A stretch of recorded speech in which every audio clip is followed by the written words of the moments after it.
If the American people decided to overthrow the government, would you support it? This is not I guess it is a relationship question. Okay. No, it's not. Mutiny Eats Chips asked that. Oh, I know who that is. American people decided to overthrow the government. Will you support it? Now, here we go. Okay. So, first of all, I'd like to say that you love me and adore me. I love you and adore you. And appreciate you who you are as a human being. That this is the problem with everyone that says, like, we should just take back our government, which, there's a lot of point. If this was the government during the revolution, this is the reason why they rebelled for less reasons than what's going on right now. Here's the thing, that problem I have with it is I don't think that the large majority understands what that means. Right. And the death and destruction that it's going to, like, you think that all the old men sitting in their house are going to be the ones fighting this? No, man, it's going to be young people. And everybody is so upset about the young people that die overseas. They say for, whether it's for the right reasons, for the wrong reason, doesn't matter. Everybody has an opinion on that. And I have my own, but that's over there. Now imagine walking, like, the, blood running down your streets, from fights with the government or the police here, like in your own town. Yeah, it wouldn't be like at the Capitol. No, it would be, and that's the thing, is like, it's going to be the death and destruction of what that looks like is terrifying. So, initially, probably not. Why? Because I have 3.1 kids, potentially, and a wife to care for and a family to care for. And initially it's going to have to be, I'm going to have to protect mine and mine and my own. And that's my number one priority. My number one priority is my family. Like, if shit goes sideways that way, like, I get the call to arms, but you forget, like, I've done that. I literally did that. I served from 2000 to 2012. Like, I understand that call. And I understand if that would ever in the future would ever happen. I don't think that we're there yet, personally. I think it would have to get a lot worse for people to really be able to, like, okay, the cost of what we're about to do, or about what they are considering. Because you hear the comments, I see the comments on the videos, and to me, they're just uneducated, stupid comments. But I see it, but I think that for that to happen, I mean, it's going to have to be like Australia, what's happening in some places in Australia, times some more. Well, and for American people, like you've said it 100 million times, for American people to stomach what you've seen, they don't have it. Third world countries have experienced it, and that they're desensitized to a lot of it. It's a whole different animal. It's a whole different animal. I mean, people, like, go talk to the people that have fled Cuba and Venezuela and the Eastern Bloc of communism, and I mean, it's just not pretty, man. It's a sad situation, and what happens is it's kids that die. It's a bunch of kids. What makes me really, really there's sad. There's got to be my point to all this is, sorry to cut you off. My point to all of this is there is a better way. Yeah. There is a better way to handle this thing. Yeah. And granted, we're in a really, like, there's nothing short. This is all tyrannical government. Like, this, you can't even argue with it at this point. Like, they've turned, the federal government is a tyrannical socialist government. That has happened. Like, this is what we have. And the Democratic Socialist Party. Yeah.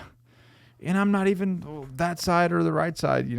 I think that, freedom reigns. I think that's the number one thing. But my point being is, I think that it's going to have to get a lot worse before that ever happens. And I don't think that we're going to get there, because I think that there's some people that are going to start stepping in, coming in 2022, and then coming in 2020. You have the whole nation kind of revolting against our own president. Let's go, Brandon. Yeah, let's go, Brandon. So, I think that they played their hand too hard. They pushed too hard. I think coming in 2022, you're going to see a shift, and in 2024, you're definitely going to see a shift. I think they did the opposite of what they wanted to do, based off of how hard they pushed. So I know it's a long form answer. Yes. On that, my only concern is I think I'm a little bit afraid of okay, the thing that I'm the most afraid of, I'll say, is the ability to polarize the nation. Yeah. And create in just a matter of 12 months. No, that's the game. Right. Yeah. A polarization of entire communities to where you're walking down the street and eye rolling each other because of the color of your shirt or your mask or whatever. And that scares me because in all those situations throughout history when this has happened, that's what they do first. They polarize, they separate, they divide. And then what happens? You have a group of people working alongside the government to take down the revolution. Yeah. So like I thought it was kind of great the way that it was depicted, even though it's not exactly historical, it's got its own twist, was the man in the high castle. You know, what happens if the Reich would have actually taken and become established, right? And what the whole film is you're watching these Americans switch sides. It's like, what if America was completely like Nazis, right? Right. So you're watching them turn from America into Nazis and how quick they turned on each other. Yeah. And it's like their own friends. It's like that, right? And so where you're turning in your best friends for having their kid go to the doctor because they've offered you a job in their new administration and your family is going to be fed and protected but you can't be friends with this other person. And if you would have asked me 4 or 5 years ago if I ever would have thought that could ever happen in our country, I'd have been like, hell no, that would never happen here. And here we are. Yeah. With people turning people in for having their mask fall below their nose. Yeah. Like, are you fucking kidding me? No, they're not kidding you. They're very serious about this.